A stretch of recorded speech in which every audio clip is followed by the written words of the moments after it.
Hi everyone, कैसे हो आप सब। भाई आप लोगों को मैट्रिसेस एंड डिटरमिनेंट के अंदर मैंने मोस्ट इंपोर्टेंट एमसीक्यू भी करवा दिए, sorry most important previous year question भी करवा दिए और एमसीक्यू करवाने का प्रॉमिस किया था, आज मैं उसे करवाने वाला हूं। और इस वीडियो के बाद आपका एक भी एमसीक्यू एग्जाम में गलत नहीं हो सकता, क्योंकि ये 5 एमसीक्यू लगभग एग्जाम में आते हैं, वो सारे हमारे सही होंगे। अच्छा सर 5 आते हैं, कभी कभार 3 भी आते हैं, तो जितने भी आएंगे हम सारे सही करने वाले हैं। बट एक सलाह रहेगी कि अगर आपको इसके बारे में बिल्कुल भी नहीं पता कि क्या थ्योरी होती है, क्या चीज कैसे होती है, तो सजेशन रहेगी आप प्लेलिस्ट में जाओ, most important previous year questions के अंदर मैट्रिसेस एंड डिटरमिनेंट हो चुका है, उसे भी देख लेना। और मेरी प्लेलिस्ट के अंदर अगर आप आओगे तो यहां पे आपको मैट्रिसेस एंड डिटरमिनेंट दिखाई देगा, इसको आप अच्छे से देखना। भाई इसमें आवाज आ जाती है, इसको अच्छे से देखना। और इस वाले लेक्चर के अंदर मैंने हर एक प्रॉपर्टी अच्छे से क्लियर करी है, क्योंकि प्रॉपर्टी याद होगी तभी क्वेश्चन बनाने में आसानी होगी। हालांकि कुछ प्रॉपर्टी मैं इस वीडियो में भी बताऊंगा, लेकिन अगर आप पहले से देख कर आओगे तो आपको समझने में आसानी होगी। तो चलिए बिना किसी देरी के वीडियो को करते हैं शुरू। तो भाई आगे बढ़ने से पहले मैं आपको कुछ चीजें बताना चाहूंगा, जिसमें सबसे पहले आपको यह पता होना चाहिए कि भाई किस किस पे एमसीक्यू बनता है। ऑर्डर पे एमसीक्यू बन जाता है, टाइप ऑफ मैट्रिसेस पे एमसीक्यू बनता है, symmetric, skew symmetric, transpose, determinant, triangle, cofactor, adjoint, inverse, singular matrices जिसमें डिटरमिनेंट 0 के बराबर होता है, और भी कई चीजें होती हैं। ये वाला तो एमसीक्यू सबको आता होगा कि भाई आप लोगों को 3 एलिमेंट दे दिए, लेट से 1 2 3, है ना, और हमें ऑर्डर पूछ लिया 2 × 3 का, तो बताओ कितनी मैट्रिसेस बन सकती है। तो सर नंबर ऑफ मैट्रिसेस कितनी बनेगी, तो फॉर्मूला होता है जितने भी एलिमेंट हैं उसे लिख दो और उसकी पावर पे ऑर्डर को लिख दो। तो ऑर्डर कितना है सर 6, तो आंसर आएगा 3 दूनी 6, तो 3 की पावर 6 हमारा आंसर हो जाएगा। ऐसे बहुत सारे एमसीक्यू मैं आपको बताने वाला हूं, ये कुछ प्रॉपर्टी हैं जिन पे सबसे ज्यादा क्वेश्चन बनते हैं। क्वेश्चंस के बीच में बताऊंगा, बेफिक्र रहना, ठीक है भाई। अब जैसे इनवर्स का जो डिटरमिनेंट होता है वो उसका रेसिप्रोकल हो जाता है, ये बात याद रखना। कभी ऐसी मैट्रिक्स आ जाए जिसमें यहाँ तीनों 0 हो, तो आपको सोचना नहीं है, ऐसे वाले का डिटरमिनेंट सीधा आता है। कैसे? 5 6 और 2 को गुणा कर दो, 5 6 और 2 को गुणा कर दो, कितना आएगा 6 दूनी 12, 12 पंजे 60। कितनी आसानी से आंसर आ गया। बच्चा इसको देख के डर जाता है 201 202 को करना पड़ेगा क्या, नहीं। तो ये चीजें अच्छे से सीख लोगे तो आप ही का समय बचेगा, और ये सब मैंने उसी वीडियो के अंदर सिखाया हुआ है। अब चलते हैं एमसीक्यू क्वेश्चंस की तरफ, ठीक है भाई। देखिए, और जिस क्वेश्चन का आंसर मैं नहीं दूंगा आप कमेंट में दोगे, और अगर आप मेरे बताने से पहले आंसर बता दोगे तो भी अच्छी बात है। देखो भाई, sum of all the element of 3 order 3 scalar matrix. Scalar matrix क्या होती है? जिसमें 3 एलिमेंट लिखे होते हैं, बाकी सब यहां पर 0 होता है। अब एक बात समझो, ये सारे ना सेम होते हैं एलिमेंट, क्या होते हैं? सेम। तो कितना है उनका सम? 9 है। सम कितना है? 9 है। तो भाई तीनों में सेम नंबर रख दो, 3 3 और 3, कितना आ गया? 9 आ गया। 3 6 और 3 9 हो गया। अब आपको बताना है product of its all element, तो इनका प्रोडक्ट कर दो। एक सेकंड रुकना, क्या बोला हुआ इसने? If the sum of all the element of 3 order 3 is 9, okay, इन तीनों का जो सम है वो 9 है। एक्चुअल में पूरे का सम 9 है, पर बाकी सारे तो 0 ही हो गए ना, तो ये 9 हो गया। अब क्वेश्चन ने प्ले कर लिया, then the product of all its element. भाई प्रोडक्ट बताना है सारे एलिमेंट का, तो इसका मतलब 0 आंसर होगा। बच्चा 27 भी लगा सकता है, याद रखना 0 आंसर होगा। क्यों? क्योंकि इसमें डायगोनल के एलिमेंट का प्रोडक्ट नहीं पूछा मैंने, किसका प्रोडक्ट पूछा है? All its element. अगर डायगोनल का पूछा होता तो 27 होता। आई होप ये क्वेश्चन समझ में आया होगा। Second question, if a matrices has 36 element, तो नंबर ऑफ पॉसिबल ऑर्डर बताने हैं कितने हो सकते हैं। तो देखो भाई, सिंपल सा गिनना होता है इसमें भाई, 1 × 36, ठीक है भाई, फिर 2 से करो सर 18 आ जाएगा, मल्टीप्लाई करके 36 बनना चाहिए। 3 से करो 12 आ जाएगा, 4 से करो 9 आ जाएगा। अब 5 से तो होगा नहीं सर, ठीक है, तो क्या आएगा? 6 आएगा। अब चीजें रिपीट होने लगेगी, ये वाली है ना, 9 × 4, 12 × 3, 18 × 2 और 36 × 1। तो जरा देखो कितना आ रहा है सर, 4 और 1 5, 5 और 4 9, कितना आ गया भाई आंसर? 9 आ गया। तो ये इस तरीके से आपको समझ में आ रहा होगा। सर ये तो बहुत आसान है, तसल्ली रखो, 1-2 क्वेश्चन नहीं है, बहुत क्वेश्चन है, देखते चलो, ठीक है।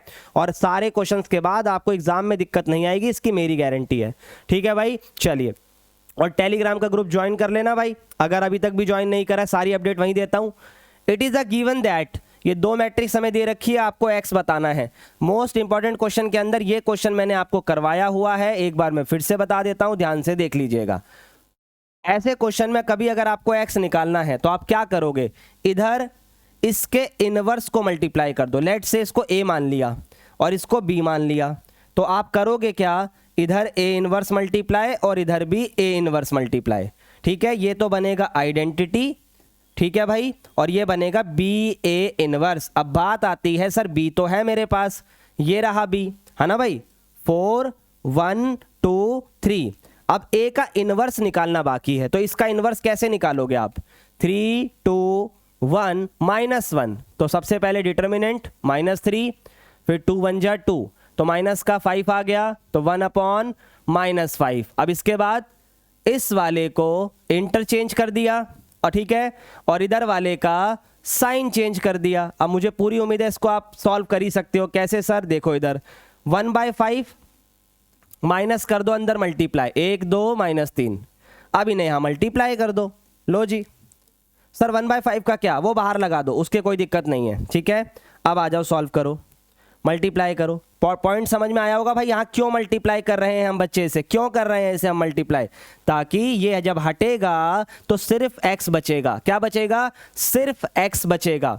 4 एकम 4, 1 एकम 1, 5, 4 दूनी 8, 8 में से 3 गया 5, 2 एकम 2, 3 एकम 3, 2 दूनी 4 और 3 तिया 9, 4 में से 9 गया -5। अब 5 से डिवाइड कर दो, लो जी, कौन सा आंसर है ऐसा, कौन सा आंसर है ऐसा, ऑप्शन नंबर सी। कितने जनों का करेक्ट आया, कमेंट में यस लिख दो भाई, कमेंट में यस लिख दो भाई। ये देखो, ये आपके सैंपल पेपर का क्वेश्चन है, सैंपल पेपर का क्वेश्चन है। आओ बताता हूं कैसे करते हैं। ये प्रॉपर्टी आ गई, यहां से सीखते चलो।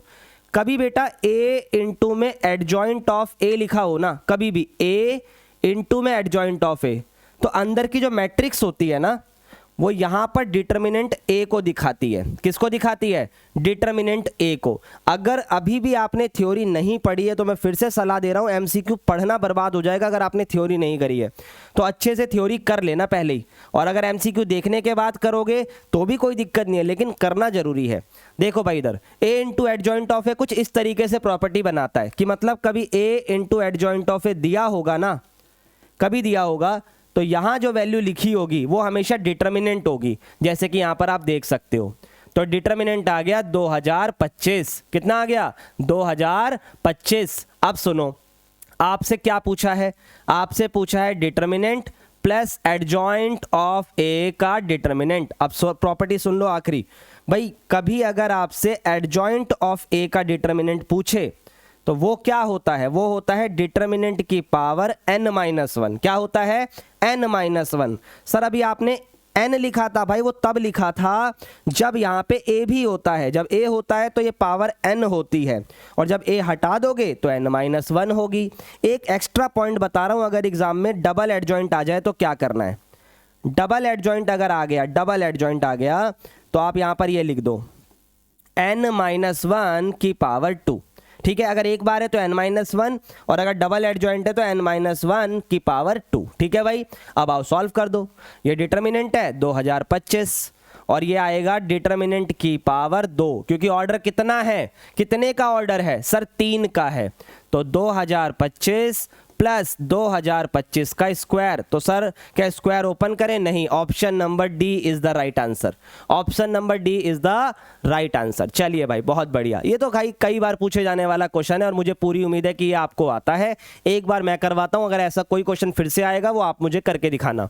तो क्वेश्चन नंबर हमने आई गेस नहीं डाला, ठीक है, 1 सेकेंड, 3, ठीक है भाई, 4 और ये 5। चलो जी, अब देखो भाई, डिटर्मिनेंट ये दोनों आपस में इक्वल हैं और आपको x की वैल्यू बतानी है, तो इसका डिटर्मिनेंट निकालो। 2x का स्क्वायर माइनस 5 3 जा 15, तो ये प्लस हो जाएगा। इधर आ जाओ, 10 दूनी 20, बीच में माइनस, 3 एकम 3, तो ये प्लस हो गया। अब सॉल्व करो, ये 23 हो गया, ये 2x स्क्वायर प्लस 15 हो गया। अब याद रखना स्क्वायर है और कुछ नहीं बोला क्वेश्चन में, तो x का आंसर प्लस माइनस में आएगा। वो क्या आएगा आप मुझे कमेंट में बताएंगे। इस 5th क्वेश्चन का ये आंसर है, कमेंट में लिख के बताओ। पूरी उम्मीद है मुझे कि आप बता दोगे। ठीक है, चलिए 6th क्वेश्चन पे चलते हैं। ए दिया हुआ है और आपसे वैल्यू ऑफ के पूछा है, ठीक है भाई। तो देखो ए स्क्वायर बराबर है के ए के, किसके बराबर है, के ए के, है ना। अब जरा यहां पर सॉल्व करते हैं, आ जाओ। देखो भाई सबसे पहले तो आप ए स्क्वायर निकालोगे, कैसे सर, 1 -1 -1 और 1, फिर 1 -1 -1 और 1, फिर ये के ए है तो के 1 -1 -1 और 1। चलो जी सॉल्व करते हैं। ये इसके साथ एक एकम एक और यहाँ पर प्लस आएगा क्योंकि एक हो रहा है भाई, इसको फिर इससे करेंगे -1, ठीक है, और एक एकम फिर एक, इधर आ जाओ -1 इधर आ जाओ +1 तो ये कुछ ऐसा सा आ रहा है आंसर। देखते चलना, आसान है, देखते चलो बच्चों। ये सर 2 आ रहा है, ये -2, ये भी -2 और ये +2। तो मेरे हिसाब से आपको उत्तर दिखाई दे रहा होगा पुत्र, बोलो हाँ या ना। यस सर दिखाई तो दे रहा है। कैसे, देखो के को मल्टीप्लाई कर दो, के एकम के और इधर कितना है 2, तो के बराबर कितना आ गया सर 2 आ गया। के बराबर कितना आ गया 2 आ गया, ठीक है। कोई दिक्कत किसी को यहाँ तक? मेरे हिसाब से तो नहीं होनी चाहिए क्योंकि क्वेश्चन सिंपल था। अच्छा इस क्वेश्चन को ना आप डिटर्मिनेंट से भी कर सकते हो, ठीक है, आगे इसके बारे में बात करेंगे, पर ये क्वेश्चन आई होप क्लियर हो गया होगा अच्छे से। डिटर्मिनेंट से कैसे कर सकते हैं, अगर हम यूँ कहें कि भाई ए स्क्वायर दिया हुआ है बराबर में के ए है, तो दोनों तरफ डिटर्मिनेंट यूज़ करके देखो आंसर आएगा। बट सजेशन यही रहेगी कि कभी कभार क्या होता है ना कि मैट्रिक्स, अभी तो स्क्वायर मैट्रिक्स है तो डिटर्मिनेंट लग जाएगा, बट कभी कभार 2 ऑर्डर 3 दे दिया, ठीक है, या कुछ ऐसा ऑर्डर दे दिया जो कि स्क्वायर नहीं बन रहा, स्क्वायर की बात नहीं कर रहा, वो कुछ और डिमांड कर रहा है। लेट से a इंटू बी बराबर के बी बोल दिया, मतलब कुछ ऐसा दे दिया जिससे कि बात नहीं बन रही है। इसीलिए मैं सजेशन देता हूं कि मल्टीप्लाई जरूर लगाया करो। ओके चलिए आगे बढ़ते हैं। 2 क्वेश्चन है 7th और 8th, ठीक है। अब देखो भाई अभी बताया 7 का क्वेश्चन मुझे आप दोगे आंसर, क्योंकि लिखा हुआ है एडजॉइंट ऑफ ए का डिटर्मिनेंट क्या होगा। अगर स्क्वायर मैट्रिक्स के ऑर्डर 3 है तो सर 3 है तो 3 में से 1 माइनस कर दो, तो डिटर्मिनेंट का स्क्वायर हो गया। डिटर्मिनेंट कितना है सर 6, 6 का स्क्वायर 36 हो गया। लो जी सिंपल है ना, मजा आ रहा है। चलो भाई बहुत बढ़िया, 8वें क्वेश्चन की तरफ चलते हैं। यहाँ देखो क्या क्या लिखा हुआ है, आपसे z की वैल्यू पूछी है। ओके z की वैल्यू कैसे निकालें, तो देखो भाई तरीका समझना क्वेश्चन का कि कैसे सॉल्व करा जा सकता है। सबसे पहले मुझे दिया हुआ है 8वें क्वेश्चन में x + y + z बराबर 3, x + z बराबर 2, y + 2z बराबर -1। बहुत तरीके से सुनना, इजी है। देखो x + z है, x + z इसकी जगह 2 रख दो, हाँ या ना, इसकी जगह 2 रख दो, ठीक है। तो 2 उधर जाके क्या होगा सर माइनस, तो y कितना आएगा 1। भाई देखो ना x और z की जमा 2 है तो 2 और 1 3 होता है, तो y आ गया 1। अब उस 1 को यहाँ पे पुट कर दो। अब भी आंसर नहीं बता पाओगे क्या, अब भी नहीं बता पाओगे सर -2, अरे नहीं भाई 2 से डिवाइड भी करना है, तो z बराबर -2 divided by 2 -1। Option number C is correct. बहुत बढ़िया भाई, जो सेम आएंगे वो आप करोगे। क्वेश्चन नंबर 9 आइए, देखो आपसे बोला है, ये एनसीईआरटी का क्वेश्चन है, एनसीईआरटी का क्वेश्चन है भाई, तो उम्मीद रहेगी कि इसे आप मुझे कमेंट में इसका आंसर दोगे मल्टीप्लाई का रूल लगाकर, ठीक है। चलिए 10वें क्वेश्चन पे आते हैं, ये बढ़िया क्वेश्चन है, ये मैं करवाता हूँ, ठीक है। आ जाओ, देखो सबसे पहले दोनों नॉन सिंगुलर मैट्रिक्स है क्योंकि डिटर्मिनेंट 0 ना हो जाए, तो डिटर्मिनेंट ए मुझे 5 दिया है, फिर मुझसे डिटर्मिनेंट पूछा है बी इनवर्स ए बी का स्क्वायर। ओके बहुत इजी है, ध्यान से समझना, कठिन नहीं है ये। तीनों को अलग अलग कर सकते हैं, स्क्वायर तो रहेगा ही, तीनों को अलग अलग कर दो। बी का इनवर्स, ए का डिटर्मिनेंट, बी का डिटर्मिनेंट। रूल बताया था अभी, ए बी सी ऐसे अलग अलग हो सकते हैं, ठीक है। अगर कभी ए इंटू बी का डिटर्मिनेंट होता है तो इसे अलग अलग लिख सकते हैं, तो मैं फॉर्मूले में बताते भी चल रहा हूं आपको। बी इनवर्स के डिटर्मिनेंट को 1/b लिखते हैं, ये भी अभी बताया था, नेगेटिव वाला। अब देखो जरा, b से b कैंसिल हो गया, सिर्फ a बचा, a कितना है 5, तो 5 का स्क्वायर हमारा आंसर हो जाएगा। Option number B. इतना इजी था सवाल भाई, बस ये पैटर्न आपको समझ में आना चाहिए क्योंकि एग्जाम में ये आता है, ठीक है भाई। चलिए 11वें क्वेश्चन की तरफ। इसने बोला है ये पॉइंट्स कुलीनियर हैं, तो आपको x1 y2 की वैल्यू बतानी है। जब भी कुलीनियर का क्वेश्चन आए ना हमारे इसमें, तो आपको याद रखना है एरिया ऑफ ट्राइंगल जीरो होता है, एरिया ऑफ ट्राइंगल जीरो होता है। क्या फॉर्मूला होता है एरिया ऑफ ट्राइंगल का? सर यहाँ पर 1 1 लगा दो और यहाँ कोऑर्डिनेट्स लगा दो, एक एक करके बताओ। Sir x1 y1, x2 y2 और x1 plus x2 y1 plus y2 और इक्वल टू 0, ये भी 0 हो जाएगा इधर जाके। अब ओपन करना है इसे। देखो मैं आपको एक चीज़ बताता हूँ, ये इजी पड़ता अगर आपको प्रॉपर्टी अप्लाई करने के लिए अलाउड होता, पर उतनी आपने सीखी नहीं है, तो आप एक्सपेंड कर दो, सीधा इसी रो से कर दो। सर x1 ठीक है, जो भी आएगा लिख देंगे, फिर माइनस का y1 लिख देंगे, फिर प्लस का 1 ये भी लिख देंगे। चलो जी, अब x1 से हटाया तो मल्टीप्लाई करना आता है आपको, y2 माइनस इसको multiply y1 minus y2। Sir ये तो प्लस होगा भाई, ब्रैकेट ओपन कर दिया था मैंने, कोई बात नहीं, समझ में आना चाहिए बस।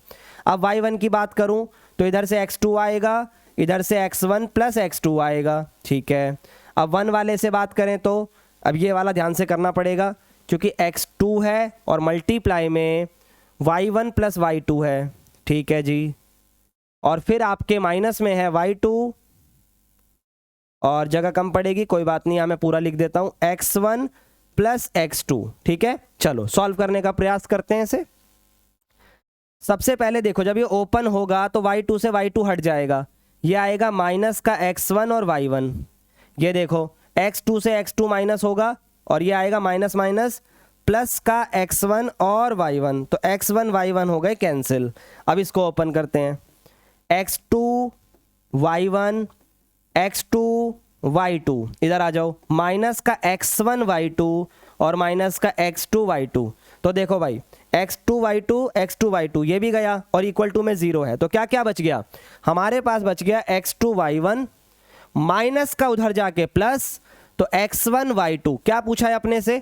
सर x1 y2 की वैल्यू बताओ। x1 y2 की वैल्यू होगी x2 y1, x2 y1, option number A is right.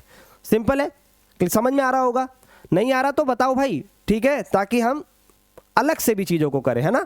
आज ये गलती से हिंदी में प्रिंट हो गया, कोई बात नहीं, मुझे पूरा भरोसा है इसका आंसर आप दे पाओगे। क्यों? अब मल्टीप्लाई में ए आ गया, बस इसी बात का ध्यान रखना होता है। एक सेकंड रुकिएगा, हेलो, हाँ, इसी चीज़ का ध्यान देना होता है बस, कि अगर सिर्फ एडजॉइंट आता तो डिटर्मिनेंट की पावर n-1 होती, पर ए आ रहा है साथ में तो सिर्फ n होगी। अब इसका सॉल्व आप मुझे करके दिखाओगे।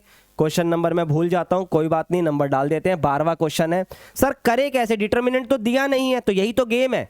ऑर्डर बताओ पहले कितना है? सर 3 ऑर्डर है, ठीक है जी, 3 आ गया। अब बस आपको डिटर्मिनेंट सॉल्व करना है। क्या इसका डिटर्मिनेंट भी नहीं निकाल पाओगे? ये पढ़ा रहा हूं मैं तुम्हें, अगर इसका भी डिटर्मिनेंट ना निकाल पाओ। अच्छा, अब बात आती है सर तुक्का मार सकते हैं क्या? भाई तुक्का मार सकते हैं, तो ऑप्शन 1 और इसमें से ही होना चाहिए। क्यों, मैं आपको बताता हूं। इतना तो क्लियर है ना कि ये किसी का क्यूब होने वाला है, ठीक है। अब किसी का क्यूब 3 तो होगा नहीं, ना ही किसी का क्यूब 2 होगा। हो सकता है 2 की पावर 1/3 का क्यूब हो, लेकिन प्रॉब्लम यह है कि ऐसा आंसर इसमें आना पॉसिबल नहीं है। या तो 1 आएगा तो 1 का क्यूब 1 होगा, या तो -1 आएगा उसका क्यूब -1 होगा। वो आप सोचो कैसे करोगे, ठीक है भाई। चलिए, मुझे कमेंट में 12वें का आंसर चाहिए भाई। ये भी बहुत इजी क्वेश्चन है। देखो 13वां क्वेश्चन आपसे बोला है ए इनवर्स का डिटर्मिनेंट बताओ। ए इनवर्स का डिटर्मिनेंट बताओ, तो भाई आपको 1 डिटर्मिनेंट ऑफ ए बता दो। सिंपल। तो पहले क्या करेंगे? इसका डिटर्मिनेंट निकालेंगे, अभी चर्चा हो रही है इस पे। डिटर्मिनेंट ए निकालते ही उसको रेसिप्रोकल कर देना, बस बात खत्म, इनवर्स का आ जाएगा। सही है। कमेंट में मुझे इनके आंसर देने हैं भाई आपको। ये मैं करवाता हूं, थोड़ा अलग आ गया। 2 मैट्रिक्स है ए और बी, और हमें बोला हुआ है ए का इनवर्स 1/4 बी के बराबर है। अब आपको इनवर्स बताना है 4a का। अच्छा एक बात बताओ, 4a का इनवर्स कैसे बताएं? 4 कोई मैट्रिक्स नहीं है, कांस्टेंट है, तो 4 पे भी इनवर्स आ गया, a पे भी इनवर्स आ गया, ठीक है। 4 के इनवर्स का मतलब होता है 1/4 और a इनवर्स का मतलब होता है 1/4b। बोलो हाँ या ना? 1/4b, क्योंकि दिया हुआ है क्वेश्चन ने, है ना। तो ये हो गया 1/16b। लो जी, 1/16b, option number D G. हो गया जी आंसर। सिंपल है भाई। अगर सीरीज पसंद आ रही है, एमसीक्यू के क्वेश्चन पसंद आ रहे हैं, कमेंट जरूर करो, लाइक जरूर करो। ताकि मैं इस सीरीज को कंटिन्यू करूँ आप लोगों के लिए। पता लग रहा है कोई रिस्पॉन्स ही नहीं हो रहा, सिर्फ मैं ही बोले जा रहा हूँ तो उसका कोई फायदा नहीं है। सीरीज तभी कंटिन्यू करेंगे जब आप लोगों का रिस्पॉन्स रहेगा। अब आ गया ये वाली प्रॉपर्टी, देखो भाई कोफैक्टर की प्रॉपर्टी मैंने लेक्चर के अंदर पढ़ा रखी है। अगर मान लो मैं पहली रो के एलिमेंट लिखता हूँ A11, A12, A13 और उसी के कोफैक्टर लिख देता हूँ उसी के, तो आपका डिटर्मिनेंट निकल कर आ जाता है। क्या निकल कर आ जाता है? डिटर्मिनेंट। पर अगर मैं एलिमेंट किसी और रो के लिख दूं और कोफैक्टर किसी और रो के लिख दूं तो आंसर 0 भी आ जाता है। तो इसका मतलब यहां नोटिस करो 1 1 1 2 1 3 पहली रो, 2 1 2 2 2 3 सेकेंड रो, तो कोफैक्टर किसी और के और ये एलिमेंट किसी और के, तो कोई रिलेशन नहीं बन पाएगा, आंसर 0 आएगा। सोचना भी नहीं है, उत्तर आ चुका है। ठीक है भाई, 15वें क्वेश्चन का डायरेक्ट तरीका है। दोबारा बोल रहा हूं, अगर रो किसी और की है, कोफैक्टर किसी और के हैं, तो डिटर्मिनेंट हमेशा 0 आता है। चलिए जी, बहुत बढ़िया। ये क्वेश्चन बहुत ज़्यादा इंपॉर्टेंट है, बच्चे इस पे गलती करते हैं। ध्यान से सुनना, मैं क्वेश्चन नहीं देख रहा, बस मैं आपको पहले ये बता रहा हूं। जब a प्लस बी का होल स्क्वायर आता है तो बच्चा बोलता है भैया a का स्क्वायर प्लस b का स्क्वायर प्लस 2ab। भाई ये गलत है, ये गलत है, क्योंकि आप लोगों को ये मैट्रिक्स पढ़ रहे हो, a प्लस बी अलजेब्रा नहीं पढ़ रहे हो। यहाँ पर दोनों नॉन जीरो मैट्रिक्स हैं, तो आप जब इन्हें सॉल्व करोगे तो ये कुछ ऐसा आएगा, a plus b bracket a plus b, तो ये होगा a इंटू a का स्क्वायर, फिर ab, फिर ba और फिर b का स्क्वायर। अब ये कह रहा है कि a प्लस बी का होल स्क्वायर सिर्फ इसके बराबर है, मतलब सिर्फ इसके। तो ये वाला पार्ट कहाँ गया? तो इसका मतलब ये वाला पार्ट 0 हो गया। सुनना पूरी बात। सर 0 क्यों हो गया? क्योंकि भाई इसने बोला है कि a प्लस बी का होल स्क्वायर सिर्फ इन दोनों की प्लस के बराबर है, तो इसका मतलब जो ab है वो नेगेटिव ba के बराबर होगा। अगर ऐसा कोई ऑप्शन है तो वो सही है, option number B, option number B. तो ab is equal to minus के ba के बराबर होगा। चलिए जी, बहुत बढ़िया।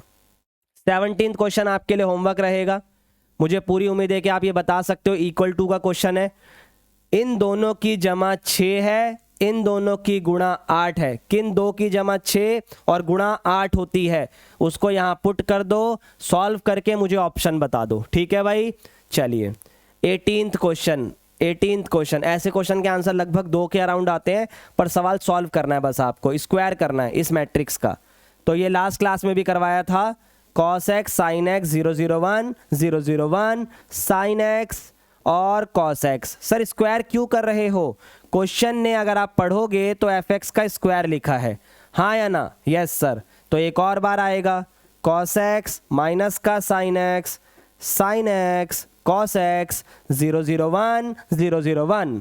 आ जाओ जी, देखो भाई इस वाले को इस वाले से करोगे, क्लियर है?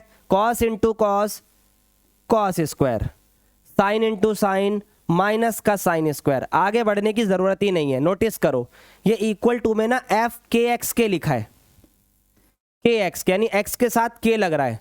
अब जरा नोटिस करो, ये जो फॉर्मूला होता है ये किसका होता है? थोड़ी सी ट्रिगो आनी चाहिए। ये किसका फॉर्मूला होता है? सर cos 2x का। किसका होता है? cos 2x का।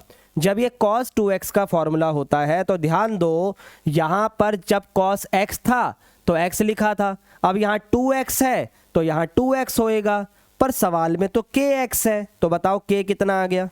सर 2 आ गया, तो इसका आंसर होगा 2x। तो यानी 2 हमारा आंसर होगा। क्यों होगा? सिर्फ एक पहले पैटर्न की वजह से। आगे करोगे वो sin 2x बनेगा, किसका बनेगा? माइनस का। तो थोड़ा सा फॉर्मूला याद होना चाहिए, एमसीक्यू का क्वेश्चन है, पूरा ये नहीं कि पीछे ही पड़ जाओ उसको सॉल्व करने में। दिख रहा है जी 2x बन गया तो 2 लिखो, आगे बढ़ो, सिंपल। 19 क्वेश्चन, इसको भी आप ही सॉल्व करोगे भाई। कैसे सर? भाई डिटर्मिनेंट एक्सपेंड करके इसके इक्वल रखना है, के 2 आंसर आएंगे। ये मैंने उस वीडियो के अंदर भी करवा रखा है। ठीक है भाई, आगे बढ़ते हैं। ये अच्छा क्वेश्चन आ गया, थ्योरी का क्वेश्चन है, बच्चे परेशान होते हैं। वैसे ये भी मैंने वहाँ पढ़ा रखा है, क्या लिखा हुआ है कि अगर a प्लस a डैश और a माइनस a डैश, ये मैंने पढ़ाया हुआ है, ये इसने हमसे पूछ लिया। तो a माइनस a डैश हमेशा स्क्यू सिमेट्रिक होता है। क्या होता है? Skew symmetric. अगर आपने वो पढ़ा होता तो आपको ये आता होता। ये सिमेट्रिक होता है, ये स्क्यू सिमेट्रिक होता है। ठीक है भाई, चलिए 21वां क्वेश्चन, एक और ट्रिक, ए आ गया अगर ए कभी ए बी सी हो कभी और बाकी जीरो हो, यानी डायगोनल मैट्रिक्स, ठीक है। तो इसका जो इनवर्स होता है ना, इसमें दिमाग नहीं लगाते, सीधा जो एलिमेंट है उन्हें रेसिप्रोकल कर दो बस, बाकी सब जीरो। तो इसका करना क्या है, 2 3 5 है ना, बस रेसिप्रोकल करो, 1/2, 1/3, 1/5, खत्म सवाल। इतनी जल्दी होगा अगर आपको फॉर्मूले याद है तो, नहीं याद है तो नहीं होगा। ये सब बातें वहां डिस्कस्ड है, अभी फिर से डिस्कस कर रहा हूं, ठीक है भाई। जो एलिमेंट है उनका रेसिप्रोकल कर दो बस, लेकिन कब, जब ये जीरो हो, याद रखना, जब ये जीरो हो। आगे बढ़ते हैं। इस क्वेश्चन में बोला है कि एडजॉइंट ऑफ ए के बराबर है, तो a + b + c + d की वैल्यू बताओ किसके बराबर होगी। ये अच्छा क्वेश्चन है भाई। अगर एडजॉइंट, ठीक है, एडजॉइंट डिटरमिनेंट गलत बना दिया मैंने, a के बराबर है तो पहले एडजॉइंट निकालो इसका। एडजॉइंट कैसे निकालते हैं, पहले a लिख देता हूं मैं यहाँ पे, a b c और d। आपको याद होगा मैंने एडजॉइंट कई तरीके से सिखाया, शॉर्टकट तरीका, इन दोनों को इंटरचेंज कर दो और इन दोनों के साइन चेंज कर दो, सही है, हाँ या ना। अब देखो होगा क्या, d बराबर a के आ गया, a बराबर d के, एक ही बात है, माइनस का b बराबर b हो गया और माइनस का c बराबर c हो गया। हालांकि ये जीरो ही बनेगा, इसको जब आप सॉल्व करोगे तो ये जीरो बनेगा। कैसे, माइनस का b उधर जाके प्लस का, ये 2b आ गया तो b जीरो आ गया, तो जैसे b जीरो आया है वैसे c भी जीरो आएगा। चेक करो, minus plus, 2b zero, b भी जीरो, तो b आ गया जीरो, c आ गया जीरो, a और d बराबर आ गए। तो जब a और d बराबर हैं तो 2a आंसर हो गया, क्योंकि ये दोनों तो जीरो है ना भाई। a की जगह a रखो और d की जगह भी a रखो, तो a + a 2a, तो ऑप्शन नंबर बिल्कुल पहला ऑप्शन। तो 22वां क्वेश्चन हो गया भाई ये। अरे महाराज ये रहा, हाँ ठीक है। अब 23वें क्वेश्चन पे चलते हैं। देखो भाई होमवर्क इसीलिए दे रहा हूं ताकि आप करके दिखा पाऊं मुझे सवाल, ये भी आप ही करोगे, सिंपल है। के वाला भी पीछे करवाया था, क्या इसका स्क्वायर नहीं निकाल सकते, निकाल सकते हैं सर।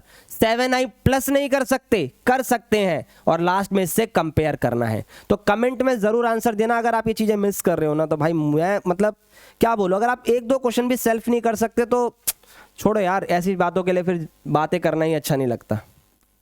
24th,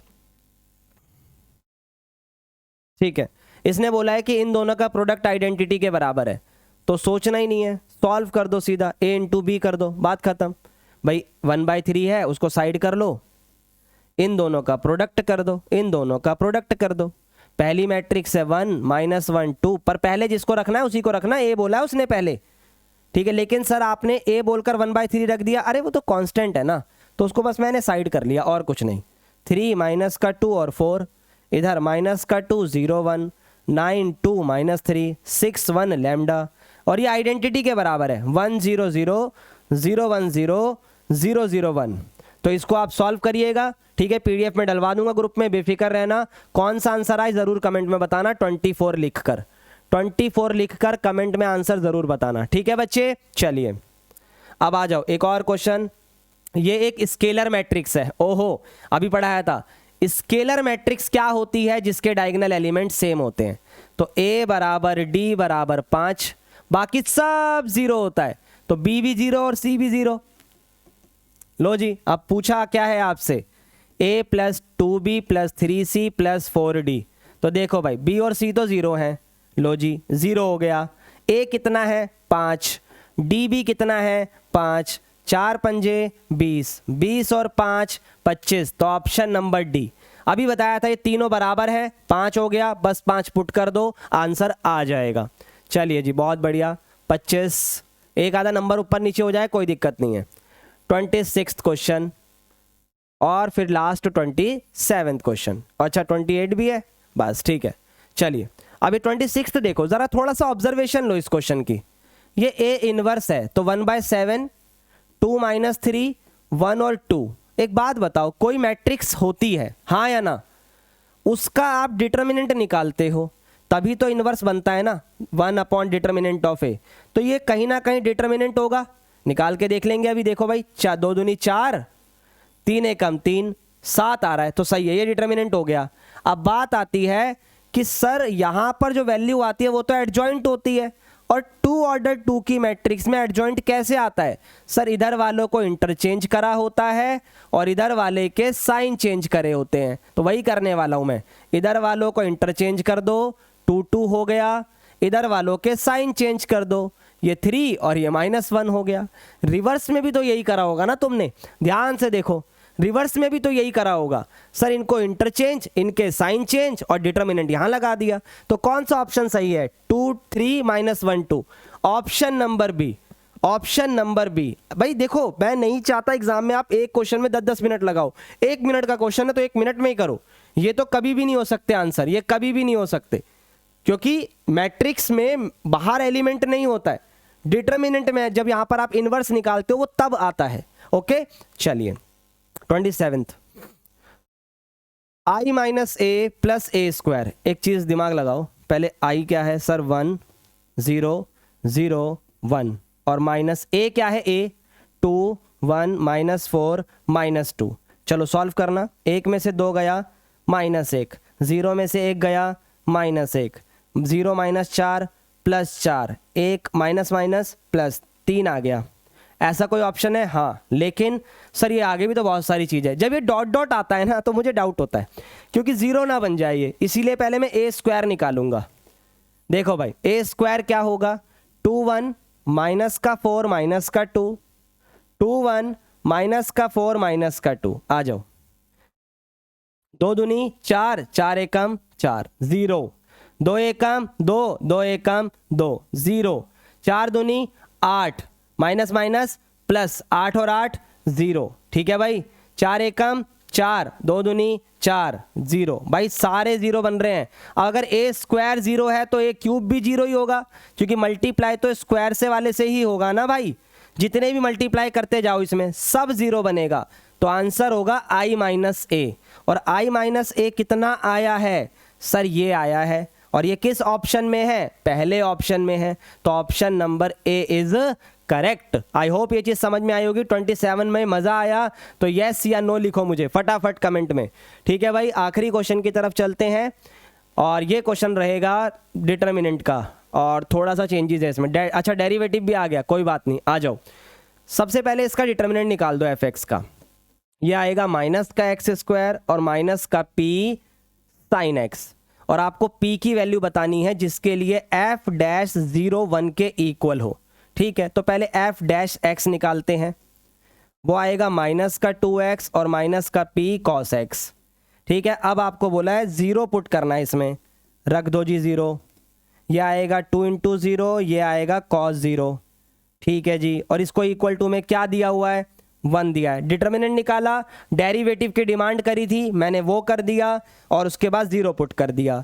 0 माइनस का p cos 0 की वैल्यू क्या होती है? cos 0 की वैल्यू होती है 1।